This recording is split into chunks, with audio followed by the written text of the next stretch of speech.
esse aqui parece bom, hein? Nikola Tesla e Olavo de Carvalho falaram o que pensam sobre a teoria da relatividade de Einstein. Foi o Tesla que roubou... Não, o Tesla que ficou na merda, né? Então, é um boato, na verdade, que o Tesla tenha sido roubado pelo Bell, assim. Tanto que na biografia dele, ele fala que ele nunca conheceu o cara. Legal. Eu acreditava nessa fake news até agora. Tem um vídeo meu que eu falo de 4 pontos do Tesla que não são o que as lendas dizem. O Tesla é um cara que ele caiu muito no gosto desse pessoal meio anticientífico, porque ele era meio maluco e ele tinha uns comentários meio pseudocientíficos. E daí ele foi um cara que acabou caindo tanto para caras que, se você vai nesses canais de pessoas que são terraplanistas, que são anti-relatividade restrita e tal, todos eles adoram o Tesla. Então é porque ele, no final da vida, ele ficou pobre e muito doido e ele começou a falar umas coisas que não faziam muito sentido. Então é um cara que tem que tomar muito cuidado com o que se ouve sobre ele e até por isso que eu fiz um vídeo refutando algumas das mentiras sobre o Tesla. Boa, boa. Sempre importante me informar. Então, vamos ver aí o que Nicolas Tesla e Olavo de Carvalho têm a dizer sobre a teoria da relatividade. Tá pronto, Caio? Bora? Bora, simbora.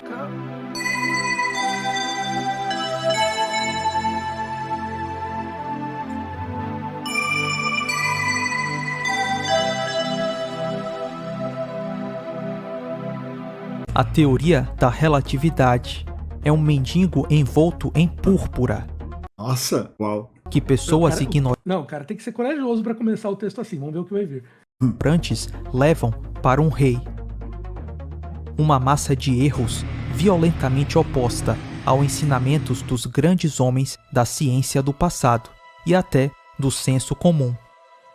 A teoria amarra todos esses erros e falácias e os veste em roupas matemáticas elegantes que fascinam, encantam e deixam as pessoas cegas. Os expoentes dela são homens muito brilhantes, mas eles são metafísicos, não são cientistas. Caralho. Então, Nenhum. daí é aquela discussão, como é que é metafísico se em 1900 e... Oi? Não, a teoria da relatividade é fundada com base em experimentos que foi o experimento do efeito fotoelétrico. E as previsões dela começam a ser provadas em 1908, 9, 10. Você tem diversos resultados que vêm, são experimentais que vêm. Então, como é que uma coisa é metafísica se ela é testada na natureza e traz resultados mensuráveis e essas mensurações estão de acordo com a previsão dela? Esse é o ponto principal, assim, e é uma coisa que muitos desses pseudocientistas, não estou dizendo que o Tesla era um pseudocientista, pelo amor de Deus, mas muitos pseudocientistas que negam várias teorias físicas, eles não entendem. O que importa, de certa maneira, como a gente estava falando um pouco do materialismo, na física é a mesma coisa. A sua ideia não vale nada se ela não for provada em relação à natureza. É isso, porra. Primeiro que eu achei engraçado que ele tá falando aí, a entrevista ao New York Times e tal. Quando que o Tesla morreu? Tesla, não lembro. Aí pega que ele morreu em 1932. Aí ele foi psicografado pra poder falar, pra poder criticar. Não, Fechar eu a procurei porta aqui. Tesla aqui, apareceu a Tesla empresa. Sai daqui, Elon Musk! Você não é bem-vindo nessa live, sai daqui. 43 ele morreu. Morreu em 43? 43. Ah, então ele já tava meio abublé das ideias, né? Aqui ele já tava meio abulhado das ideias. Já. Mas deixa eu só fechar a porta que essa luz tá estourada, parece que eu tô indo pro paraíso, né? Que eu tô... Aqui é o caminho da luz. Não, vai em direção à luz. Pronto. O Olavo foi em direção à luz. Não, ele foi em direção à escuridão. É, porra. Coitada da escuridão, né? Porra. Não, esse aí, chance dele ter ido pra luz é zero. Uma só proposta da teoria da relatividade foi provada. É, o Tesla foi refutado, tipo, né? É isso aí. Não, em 1919 teve o eclipse solar que foi feito aqui, a medida foi feita aqui em Sobral, no Ceará, e que comprovou já resultados da relatividade geral. Tô falando da geral, que foi anunciada em 1916. Em 1920 a realidade restrita já era vaca velha, assim, a gente já sabia muito bem como funcionava. Então é muito difícil você falar que não tem nenhuma prova experimental. Nossa, bom demais. Agora chegou o momento, hein? Essa alcunha eu acho demais. O velho da Virgínia. Velho da Virgínia. Ai, ai, vamos lá. A imagem medieval do cosmos mostrava o céu. A imagem medieval do cosmos. A imagem medieval do cosmos que achava que a Terra era plana. O cosmos era diferente na época medieval, não era igual agora. Nossa. Era diferente. Começou bem o argumento. Tal como visto desde a Terra. Portanto, tal como visto desde um centro de observação, que era o lugar onde o observador estava, que era a Terra. O sistema copernicano descreve o céu desde que ponto de vista? Quando nós vemos o universo copernicano, o sistema solar, com o Sol no centro, a Terra girando em torno. Eu digo, onde está o observador que enxerga isso? Ah, não. Porra, o cara tá em Saturno, velho. É isso. O cara tava tomando notas disso em Vênus. Porra, eu não entendi nada. Não, é que o que ele tá querendo dizer é o seguinte: ele fala, a gente, quando faz o sistema geocentrista, o observador tá na Terra. Então a gente tá falando que a gente descreve como o sistema tá na Terra. E quando ele falou, no copernicano, se a gente tá falando que é heliocentrista, onde tá esse observador? Mas a questão é que a mecânica newtoniana ensina a gente de como alterar os resultados de acordo com o observador. O observador que melhor descreve, a gente consegue descrever a mecânica newtoniana a partir do observador na Terra. Só que a gente descreve naquele ambiente que ele está vendo é o referencial do centro de massa do sistema solar. Mas a gente consegue transcrever um para outro. A grande questão é que a gente escreve as leis físicas considerando que as massas estão no centro de gravidade do sistema solar. Então, assim, o Olavo ele faz uma confusão que ele acha que o observador é um ponto para a mecânica newtoniana, o observador é importante para a observação, e não é. A gente consegue trocar de um observador para outro matematicamente. Porra, tá maluco, gente. Porra, Caio, eu queria muito que você tivesse sido meu professor de física na escola, porque, bicho, era só tristeza. Eu ficava o tempo todo tentando entender qual era dos bloquinhos. Porra, porque... Um dia eu te ensino os bloquinhos. Massa, convidado, é isso. Era um observador celeste totalmente hipotético. Então, este é o... E a hora que você quiser pausar aí, apesar Eu te aviso. Eu te aviso, é que eu tava olhando o chat aqui, o pessoal comentando a explicação que eu dei. Aulas e palestras, é. É porque eu ia comentar... Até esqueci, foda-se. É isso, viu? A sequela veio forte, é isso. É a idade chega, eu sei. É a idade e a minha calvície causada pelo estresse, né? É isso. Primeiro ponto. Ninguém jamais viu o universo copernicano. Nossa. Todo mundo continua vivendo no bom e velho universo geocêntrico de Ptolomeu. Tanto que esse mesmo sistema geocêntrico é usado até hoje na navegação e nas viagens espaciais. Nossa, que isso? Não. Errado. Assim, logo depois, quando surgiu a mecânica copernicana e tal, obviamente, as pessoas continuaram utilizando o sistema de Ptolomeu geocêntrico, porque ele, obviamente, ele tinha sido muito afetado. Mas é uma loucura, assim. Se você for ver a quantidade de modificações que foram feitas, eram muito mais complexas. É errado que se use o modelo Ptolomeu, que a gente não usa há séculos. No início, era, obviamente, porque era muito mais preciso por séculos de melhoras. Mas, atualmente, tudo que você faz é utilizando as leis de Newton, exatamente. Você calcula qual que é a massa, calcula qual vai ser a órbita, e você só troca para o observador estar na Terra. Mas tudo é feito utilizando o que as leis de Newton dizem. É uma loucura, assim, o cara falar ali. E alguém fez uma piada muito boa agora que eu vi aqui, eu preciso comentar que eu tô literalmente chutando cachorro morto. Obrigado aí, foi ótima piada. Foi muito boa a piada, muito boa. Caralho, mandaram uma aqui que o Olavo de Carvalho parece a senhora Puff do Bob Esponja. Caralho, velho, nunca errou, parece mesmo, parça, parece mesmo. Bom demais, velho, bom demais. Vou continuar aqui. Então, o Sol pode ser o centro do sistema solar, mas nós não estamos no Sol e não nos deslocamos no Sol. Então, como é que essas duas imagens desenhadas desde pontos de vista... Peraí, deixa eu mudar um pouquinho, deixa eu transferir a gente pro meio, para que todo o chat tenha o privilégio de ver esse esquema tático aqui do Olavo de Carvalho, para ele refutar o Copérnico, ou eu não sei o que ele tá tentando fazer, é isso. Pronto, vou continuar. Tão diferentes, como é que uma poderia contradizer a outra? Simplesmente não pode. Uma não tem absolutamente nada a ver com a outra.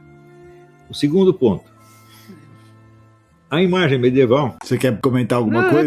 É que não faz sentido o que ele está falando. Claro que você pode medir ambas. Ambas são previsões teóricas de onde os planetas vão estar. Você consegue criar o modelo e prever onde ele vai estar no dia seguinte, daqui a 3 dias, 4 dias. E boa, você consegue prever isso sem nenhum problema. Então, apesar de serem modelos teóricos completamente diferentes, a previsão que ambos dão é no mesmo objeto e você consegue medir. É uma falta de conhecimento como a física funciona absurda do Olavo. Absurda, assim. Isso é uma coisa que a gente deveria, pelo menos, aprender no colegial a diferenciar essas duas coisas. Ele não... Bom, ele estudou até a 4ª série, então obviamente ele não aprendeu no colegial. Ou, hoje em dia, os mapas astrológicos descrevem o céu tal como aparece. Esse é um céu visual, céu tal como é visto. Tá certo? E a imagem copernicana, mais tarde aperfeiçoada por Kepler, descreve o céu a partir das forças mecânicas que movem os astros. É um ponto de vista completamente diferente. Você, para ver os astros se movendo no céu, você precisa saber o que os está movendo? Não. Então é como se você partiu de uma descrição óptica e passou para uma descrição mecânica. Como é que uma pode desmentir a outra? Não pode, absolutamente. Isso quer dizer que o sistema copernicano e o sistema ptolemaico, como o próprio Copérnico achava, não se desmentem de maneira alguma. Eles são apenas dois pontos de vista pelos quais o céu pode ser descrito. O ser humano não pode ver o... Analogy is my passion. É a única coisa que eu posso dizer aqui.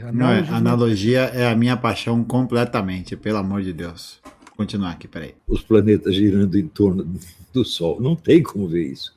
Você vai vê-los girando em torno da Terra. Este é, vamos dizer, é um movimento aparente, porém real. Agora, a mecânica do negócio, quer dizer, o que impele o movimento dos astros? E se você aplica isso à lei da gravitação de Newton, tá certo? Então você tem um outro modelo baseado não no céu visível, mas no céu mecânico. Meu Deus do céu! Tá entendendo?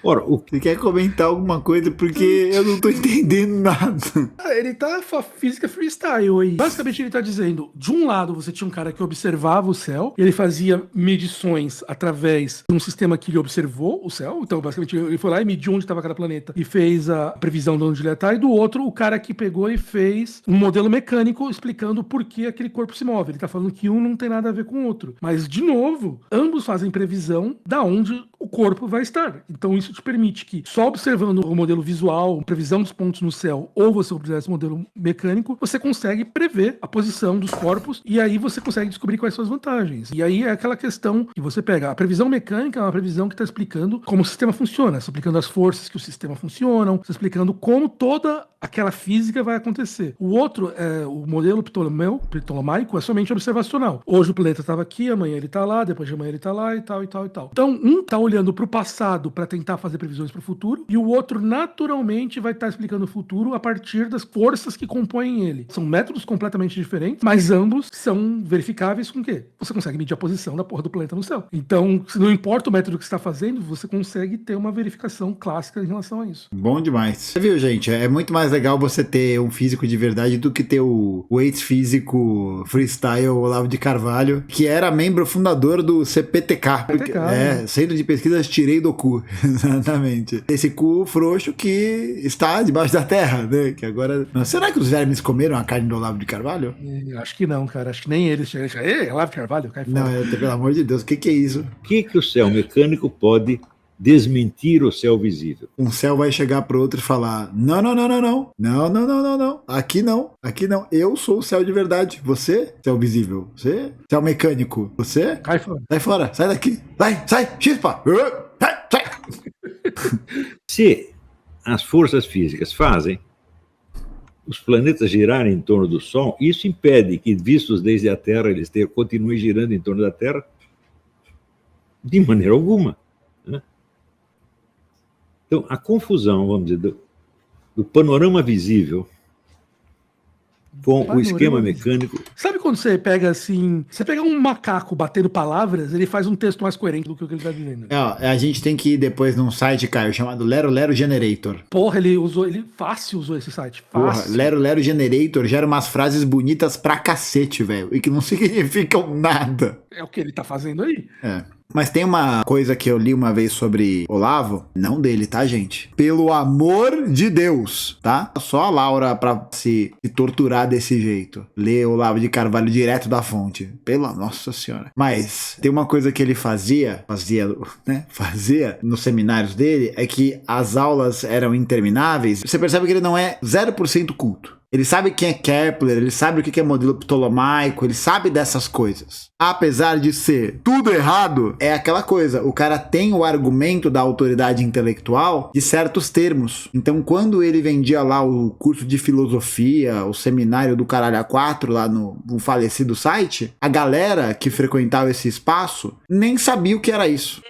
É isso, né? Como diria a vovó, cabeça vazia, oficina de Olavo. Oficina de Olavo. Mas tem outro fator do Olavo também, que é o seguinte: o conteúdo do que ele está escrevendo é lixo, não faz sentido nenhum. Mas a forma que ele escreve, ele sabia concatenar bem as palavras. É isso que eu quero dizer, assim. Ele escrevia um texto que era fácil de se ler. Eu já li um pouco de Olavo também. Não sou igual a Laura que leu tudo, mas eu já li um pouco. Então ele escrevia um texto que era, entre aspas, gostoso de ler e que dava um ar de autoridade para ele. Então as pessoas liam o texto dele, ele escreve bem melhor do que eu, de passagem, escrevia. Isso gerava essa noção de que, pô, esse cara sabe do que ele tá falando, apesar do conteúdo ser um lixo. Sim, exatamente. Que é aquilo que a gente alerta muito, que é a forma pela forma. É um pouco fácil de você introjetar muitas ideias na cabeça das pessoas e você fica nessa retroação da forma pela forma, né? Que é o cara que escreve bem, o parça que tá escrevendo bem. É uma bosta, né? É uma bosta. Porque quem tem o apreço teórico ali pra analisar, pra ver o conteúdo, sabe disso. Eu li uma reportagem uma vez de filósofos, uma galera da universidade que foi ver os seminários dele sobre Kant, sobre Marx. A galera diz que eles ficaram completamente transtornados, assim, porque era bosta atrás de bosta, assim. O cara era uma metralhadora de bosta. É isso. Ele falava e saía cocô da boca dele, assim. Para mim, foi um dos grandes desastres intelectuais da história humana, do qual nós não nos refizemos até hoje. Vai tomar no cu, velho. Sério. Morreu foi pouco. É isso, pô. O cara vai dizer que é um dos maiores danos da história da humanidade. É claro que ele vai dizer isso, né? Porque ele era um grandíssimo filho da puta, né? É isso. A opinião de Olavo de Carvalho... é verdade! Ele ainda não falou da teoria da relatividade. Caralho! Ele falou de Newton até agora. Agora vamos pra relatividade. Agora é só... Mano, eu não tinha nem reparado nisso. Foi tanto gimo, tanta merda, que eu fiquei... Ufa, acabou o vídeo. Aí eu achei estranho. Porra, tá dando fade out aos 4 minutos e 50? Não, é porque ele ainda não começou a temática principal. Que pesadelo que é isso aqui. Vai, vamos lá. Vai lá, Olavão, refuta o Einstein. Eu acredito. Com relação, por exemplo, à origem da teoria da relatividade, o que aconteceu foi o seguinte, que no fim do século passado... O Caio tá até entrando ali no modo meditação pra poder não explodir. Não, a voz dele tá um pouco... Então eu tô tentando concentrar pra não perder aqui o que ele vai falar. Caralho, é isso. O cara tá carregando o Ki pra poder usar uma técnica pra conter o olabismo na cabeça. É isso. Exatamente. Olavo de Carvalho, o maior filósofo e intelectual brasileiro vivo. Não mais, hein? Não mais, hein? Exatamente. Na passagem do século, uma dupla de cientistas, Michelson e Morley, que disseram o seguinte: olha, se de fato a Terra se move em volta do Sol, então deve haver diferenças, né, na velocidade da luz em vários pontos da Terra, conforme as várias estações do ano. E eles mediram isso milhares e milhares e milhares de vezes e viam que não mudava nada. Então, das duas, uma. Ou a Terra não se move, ou é preciso modificar a física inteira. Não. Então, o cidadão chamado Albert Einstein viu isso e achou que era preferível modificar a física inteira, né, só para não admitir que não havia provas do heliocentrismo. Então ele fez um arranjo. Já começa num erro histórico. Einstein não sabia, em 1905, quando ele desenvolveu a relatividade restrita, sobre os experimentos de Michelson e Morley. Isso é história da física básica, assim. Ele não sabia sobre isso. Segundo lugar, o experimento de Michelson e Morley é um experimento... Michelson e Morley é um experimento que ele é repetido nessa parte... Desse pequeno pedaço ele tá certo, foi repetido milhares de vezes, porque todo aluno de graduação faz essa porra de experimento na sua graduação. Basicamente, esse experimento, você pega, tipo, 2 braços, assim, você coloca um espelho de cada lado e você solta um laser. A ideia dele seria ver se o laser volta com velocidades diferentes quando bate e volta. Então, pro lado que a Terra estava girando, o laser deveria ir um pouquinho mais rápido, que eles acreditavam, e voltaria um pouquinho antes. E a gente não percebe isso, a gente percebe que o laser vai e volta, ambos com a mesma velocidade. E daí o que ele falou, se você faz esse experimento, você pode chegar à conclusão, ou a luz não muda de velocidade, ou a Terra está parada. Só que se eu fizer esse mesmo experimento em cima de um carro, eu vou perceber o mesmo resultado. E eu não posso dizer que o carro não está andando. O carro está andando, eu tô vendo ele andando. Ele está se movendo.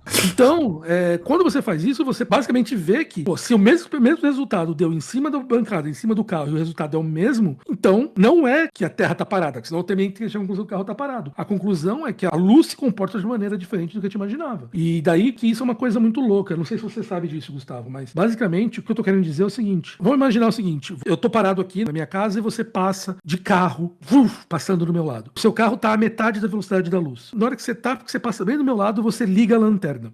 A velocidade da luz, vamos falar que é C. É a constante que a gente usa para determinar. Então, se a luz em relação ao seu carro sai C e você tá passando por mim a C sobre 2, qual que você acha que a velocidade eu veria a luz passando em relação a mim do seu carro? Seria 1,5 C, não é? É como se você tá dentro do carro e você vê a luz saindo de você a 100 km por hora e você tá a 100 km por hora para mim. Eu vou medir em relação a essa bola que você tá como 200 km por hora. Concorda? Concordo. O que a realidade restrita mostra é que, na verdade, não.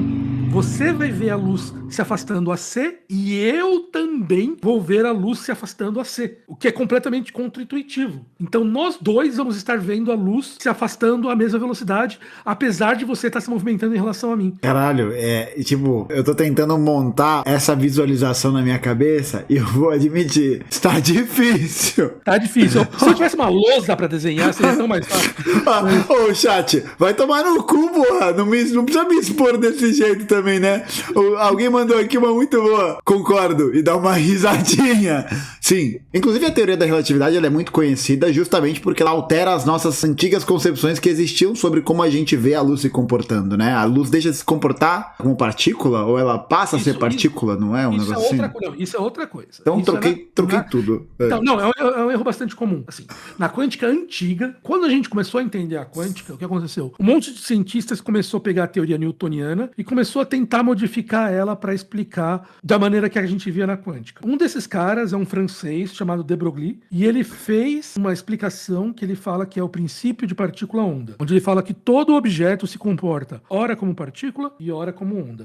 Então a luz, em alguns momentos, segundo a teoria de Broglie, veria ela se comportando como luz, como onda e em alguns momentos se comportando como partícula. Mas isso é uma explicação, digamos, experimental, não experimental, mas é uma explicação fenomenológica desse efeito. Porque mais pra frente, em 1920 e poucos, é desenvolvida a teoria quântica pelo Schrödinger e Heisenberg e outros caras, e lá eles fazem uma explicação que basicamente a teoria de Newton não é válida para se explicar. Então ela se explica de uma maneira um pouco diferente, que é matematicamente é diferente, e daí a gente não precisa mais dessa dualidade partícula-onda para fazer as coisas funcionarem. Mas isso vem na quântica. O que a relatividade muda é essa questão da velocidade. Então, basicamente, quando você olha a luz se propagando, dois corpos, dois observadores se movendo em relação a si, eles vão observar a luz, independente da velocidade deles, a mesma luz, eles vão medir a mesma velocidade, que é muito louco. Significa que se você estiver andando a 99% da velocidade da luz, e você passa por mim e eu ligo a luz, em vez de você imaginar que a luz estaria andando só um pouquinho mais rápido na tua frente, você vai ver ela andando pra você a velocidade que eu tô vendo também. Agora eu entendi mesmo. Não é o concordo risadinha. Agora eu entendi. O pessoal pediu pra você abrir o Paint pra desenhar, porque... Deixa eu ver aqui, calma aí. Se você quiser, dá pra abrir o Paint aí do... Deixa eu abrir meu iPad aqui, daí fica mais fácil. Você é louco? Aí, chat, vai ser todo mundo taxado. Vocês que me zoaram vão ter que aprender comigo agora, tá? Eu só lembro que é igual MC ao quadrado e... Lembra que tinha uma coleção de livros de cientistas famosos chamado Mortos de Fama? Não lembro. Era uma coleção que eram várias personalidades, né, do mundo, e eu tinha o do Einstein. Porque, eu não sei se você lembra disso, Caio. Você lembra que a Globo lançou em 2001 ou 2002 a Enciclopédia do Espaço e do Universo? 2000 e quanto? 2002? 2001, 2002, por aí. Ah, não lembro, cara. Era um CD, que era uma enciclopédia do espaço do universo, e ele era um ambiente meio interativo, então tinha enciclopédia da biologia, da física, da química. E o de física, eu pirava em astronomia. E aí, naquela época, eu li algumas coisas, eu obviamente não entendia nada. Eu lembro de algumas coisas até hoje, né? Eu descobri quem foi o Wernher von Braun lá, eu descobri que o Saturno V era lá, eu descobri das 4 grandes forças lá. E aí tinha coisa do Einstein, né? E aí eu li o bagulho do Einstein e falava, caralho, não tô entendendo nada, né? E eu ganhei esse livro, era uma biografia do Einstein, que tinha uns desenhinhos, era pra criança. Porra, era pica demais o livro, era muito legal, era muito massa. Claro que eu não... Então, e é uma coisa que não é fácil mesmo se entender. É uma mudança de mentalidade, da maneira de pensar, como você vê, que é completamente contra-intuitiva. Completamente contra-intuitiva. Porque a nossa experiência diária é newtoniana. E aí que é uma coisa muito maluca, porque, pra trazer um pouco de volta pro assunto de política, tal. Aham. É por isso que muitos físicos acabam considerando que, pô, eu sou foda, eu consigo fazer tudo, tal. Porque a gente tem que ter uma mudança de mentalidade tão grande pra poder entender quântica, pra poder ter relatividade e tal. Foge tanto do nosso conhecimento, da nossa visão diária, você fica meio arrogante. Você fala, pô, eu consigo fazer isso? Ai, eu consigo modelar ali a sociedade com o meu papel e explicar as coisas. É parte disso, assim, é parte dessa arrogância que vem, dessa mudança de mentalidade que a gente tá fazendo aqui. Ó, meu iPad tá ligando aqui, que acabou a bateria, então deixa ele só ligar e daí eu já conecto ele ali. Tá bom, então vamos ver o resto do vídeo enquanto... Ele vai ligando aqui. Pô, falaram aqui, humildade pura. É isso aí, bicho. O cara tá explicando relatividade pro historiador que fez com a cabeça. É isso. Porra, e o pior, eu tive a impressão que eu dei essa pala um pouco, sabe? Eu tava muito transtornado com o volume de informação, eu fiz, Você concorda? Concordo, claro que eu concordo. Ai, bom demais. Eu também faço. Eu também dou umas dessas quando você tá explicando as coisas aí. Eu entendo. Claro. É isso, vamos se ajudar, né, pessoal? Vamos se ajudar, vamos nos ajudar a nos ajudar, né? Porque a gente tá precisando. E esse arranjo implicava, então, várias noções muito estranhas, como a da curvatura do espaço, que é um conceito que até hoje eu não entendi.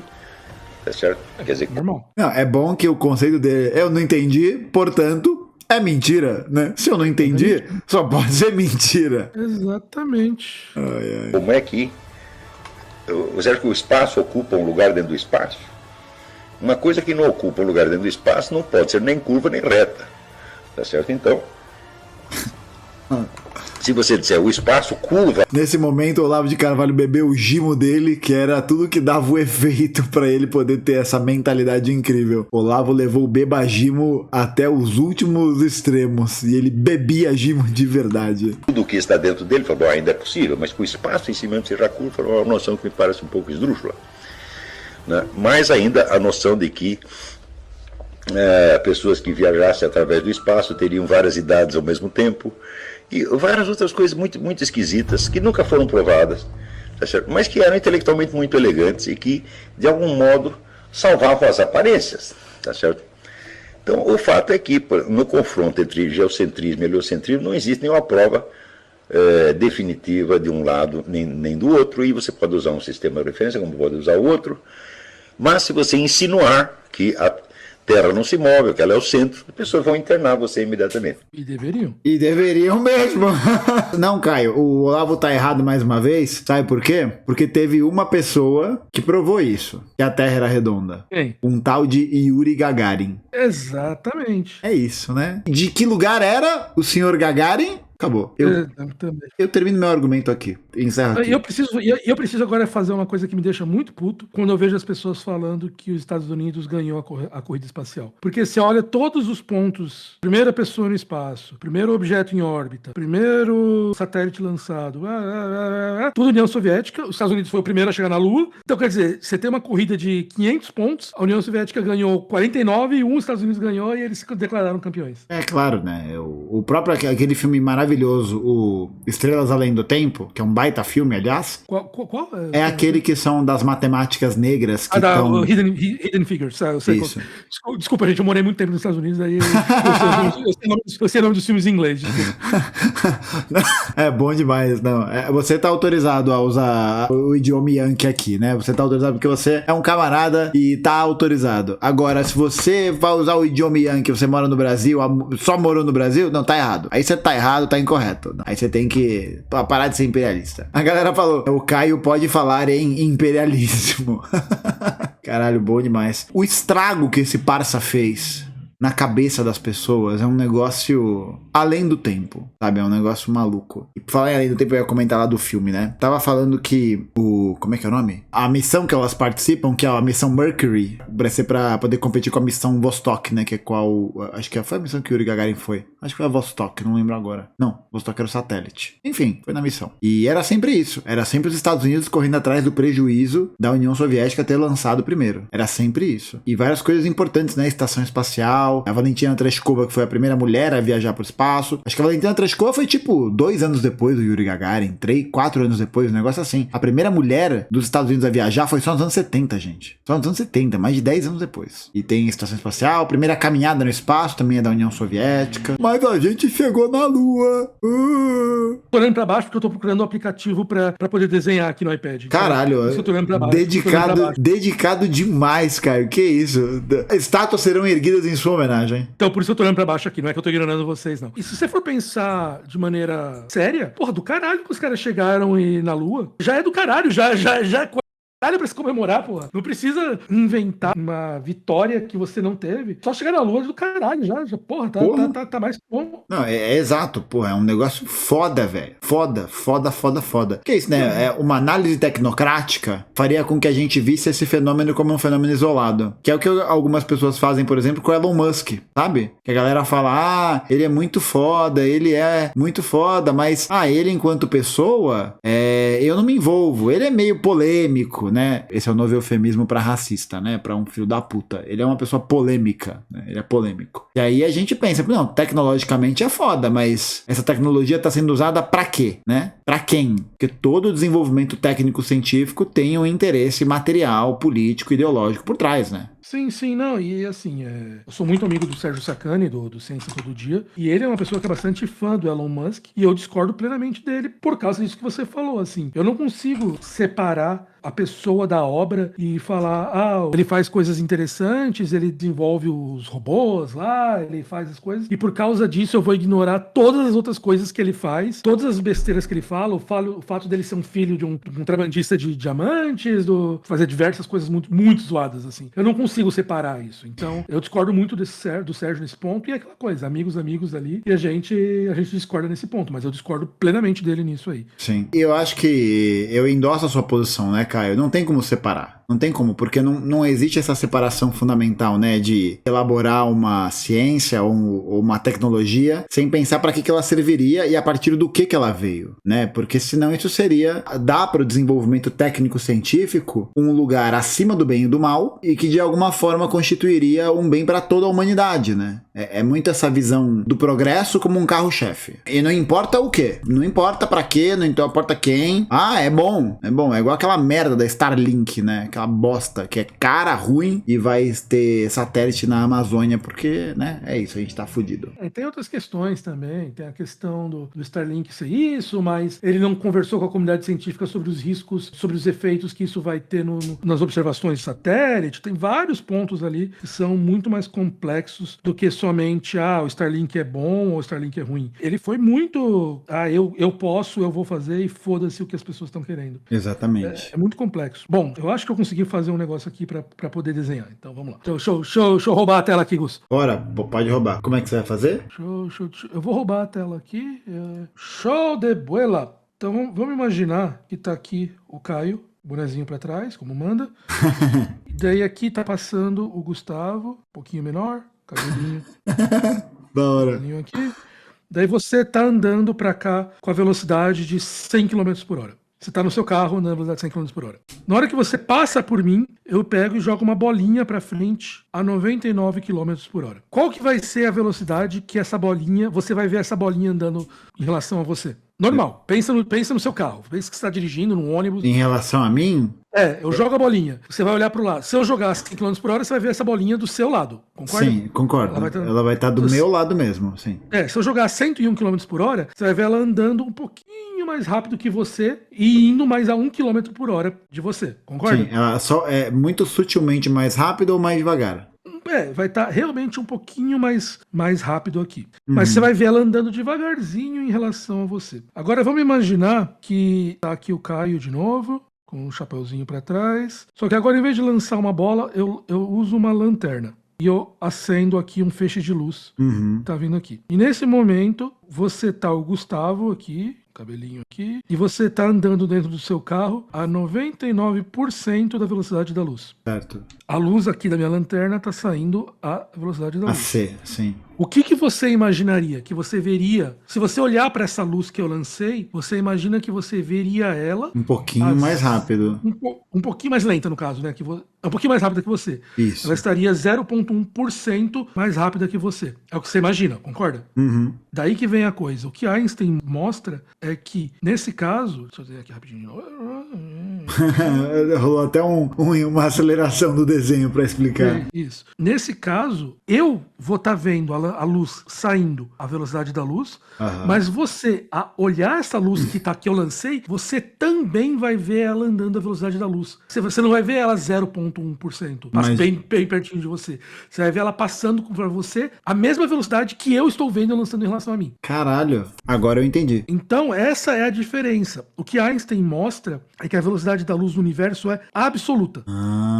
Todo mundo, qualquer observador, em qualquer referencial vai sempre enxergar qualquer feixe de luz à mesma velocidade, a velocidade de C, independente da velocidade que ele esteja andando. E é isso que Einstein mostra, que é uma mudança completamente absurda em relação à física newtoniana. Na física newtoniana, você imagina que os corpos se compõem em velocidade, porque basicamente o que a gente está discutindo aqui é a regra da composição de velocidade. Se eu tenho um objeto que você está em relação a mim com a velocidade v e eu lanço o objeto com a velocidade vzão aqui, você vai ver esse objeto com essa velocidade somos dois. O que Einstein disse é que isso não é verdade. A fórmula é essa aqui. Não importa exatamente qual que é, mas a fórmula que se compõe velocidades no universo é diferente, porque a luz, para qualquer observador, sempre vai ser vista à velocidade c. Qual que são as consequências disso? Basicamente, assim, de uma maneira muito simples, se você tem que a velocidade é espaço dividido pelo tempo, antes, Newton considerava que o tempo era absoluto e o espaço era absoluto e a velocidade era uma questão relativa. Agora, na relatividade, a velocidade da luz se torna uma coisa absoluta, se for a da luz. Então, a consequência para isso é que o espaço e o tempo precisam ser relativos. Então, significa que se eu fizer uma medida de um evento, então vamos imaginar um evento aqui que a gente pode imaginar. Vamos imaginar que a gente tá você dentro de um trem e eu tô aqui fora. Então, eu tô com meu boné, você tá aqui dentro do trem com seu cabelinho. Eu tô aqui fora e o seu trem tá passando na minha frente e, de repente, eu vejo, por um motivo completamente aleatório, um raio cair na frente e atrás do seu trem, ao mesmo tempo. Pumf. A consequência disso é que agora você olhar esse fenômeno, você vai ver primeiro o raio da frente caindo e depois o raio de trás. Esses fenômenos não vão ser mais simultâneos. Eles vão ser fenômenos instantes de tempo diferente. Porque o tempo e o espaço não são mais absolutos. Então, alguns eventos eu vou ver eles numa ordem e você vai ver os mesmos eventos em outra ordem. Caralho, que foda! Ou você pode falar assim, Caio, eu medi aqui o meu trem e eu vejo que esse trem tem 100 metros. Como esse trem tá andando pra cá, pra frente, a velocidade, vamos falar, 80% da velocidade da luz, eu vou medir esse trem agora e eu não vou dizer que ele tem 100 metros, porque pra mim ele vai parecer menor. Então pra mim o seu trem vai ter mais ou menos, sei lá, mais ou menos, tô chutando aqui, né?